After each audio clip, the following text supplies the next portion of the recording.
আপনাদের একটি গল্প বলি। এক ঝাঁক কবুতর বারবার চিলের আক্রমণে ভয় পেত। একদিন চিল বলল, আমি যদি তোমাদের রাজা হই তবে তোমরা নিরাপদ থাকবে।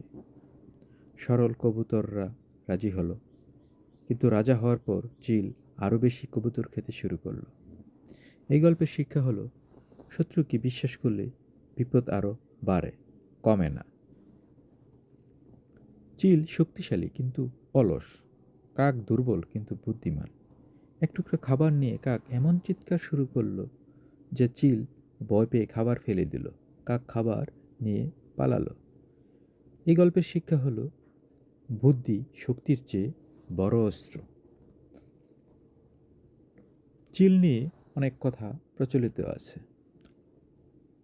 আরেকটা গল্প বলি, যে এক চিল নিজের উঁচু উড়ান নিয়ে অহংকার করত, যে আমি অনেক উপরে উঠতে পারি।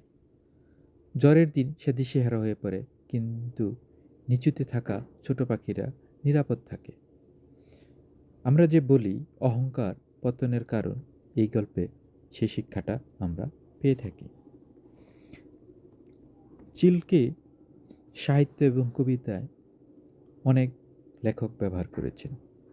চিলকে লোভের প্রতীক, ক্ষমতাবানের প্রতীক, শোষকের রূপক হিসেবে কবিতা প্রবন্ধে বারবার চিহ্নিত করেছেন কবি সাহিত্যিকরা।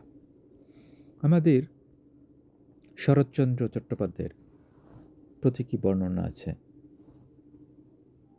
চিল সরাসরি চরিত্র নয়, কিন্তু লোভী, নিষ্ঠুর ও সুযোগ সন্ধানী শক্তির প্রতীক হিসেবে চিলের উপমা এসেছে। যেমন শরৎচন্দ্র বলেছেন, চিলের চোখে যেমন দূর থেকেই শিকার ধরা পড়ে, তেমনি সমাজের কিছু মানুষ দুর্বলকে দূর থেকেই চিনে নেয়।